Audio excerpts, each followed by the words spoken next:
وعد dhiila leh oo ka soo yeedhaya dadkaan codkooda la maqlin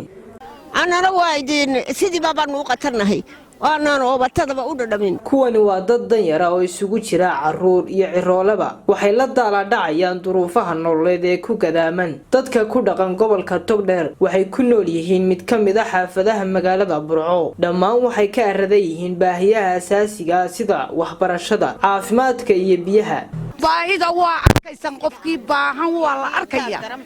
iyo kii itaal daran iyo kii awood daran intuba waa nagu jiraan waa naga buuxaan tarqatan baa nagu waxaan u baahanaa ugu horeysa biyo waxbarasho waxaan cuno wax kasta u baahanay biyo waxbarasho salaamayna idinkuna annaguna dee qoladaas ayaanu nahay dee halkaa joogta dee ilaahay baanu meesha ku sugaynaa u deganahay ilaahay ayaanu u deganahay dee wax la cunana lama waayo waayo sababtu tahay dee ilaahay baa kuu qoray wixii aad cunaysay iyo waxaad laakiin si aad iyo aad waxaanu aad iyo aad aanu u baahanahay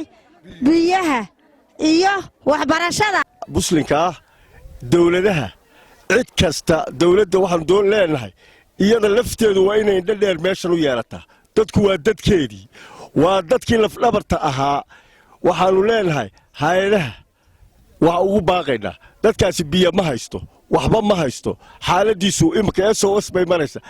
sidaasi si la mid ah waxa la qaba xildhibaanada golaha guurtida Soomaaliland ee ka soo jeeda gobolkaasi Togdheer kuwaasi oo sida fiinta uga qayliyay xaaladda nololeed ee dadka danyarta ee ku dhaqan gobolka Togdheer kuwaasi oo sheegay inaanay wanaagsanayn isla markaasina gaabis weyn ku yimi caafimaadka iyo waxbarashada waxa se jira oo aanu soo aragnay in tuulooyinka aanu maraynay ee gobolka Togdheer qaybtiisa hawdka xigta ilaa xadka waxa ka sokeeya in ay taalay waxaan ku yiraahdaa arrimihii xagga caafimaad xagga bulshada ama caafimaad ha ahaato ama waxbarasho ha ahaato mid walba ay ku liiteen oo aanay jirin annaguna marka waxyaabihii aanu halkaa ku soo aragnay ee baahiyaha asaasiga ah ee bulshada aanu soo aragnay iyo wixii kale aanu halkaa ku soo aragnayba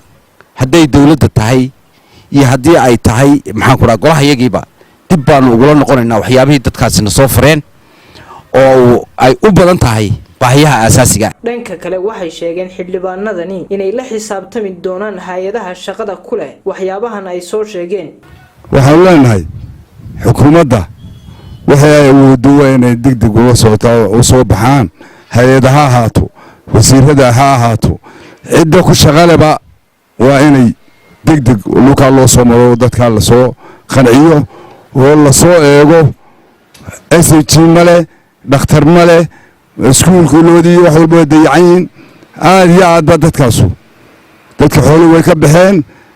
wuxuu baahan yahay dadkii xilligan ayaa waxay ku soo beegmaysaa xilli aanay wanaagsaneyn xaaladda gobolka Togdheer isla markaasina ay ka jiraan baahiyo kala duwan oo dhinaca waxbarashada iyo caafimaadka ah Maxamed Yuusuf Cabdullaahi Maxamed Wardi telefishinka caalamiga ee Somali Cable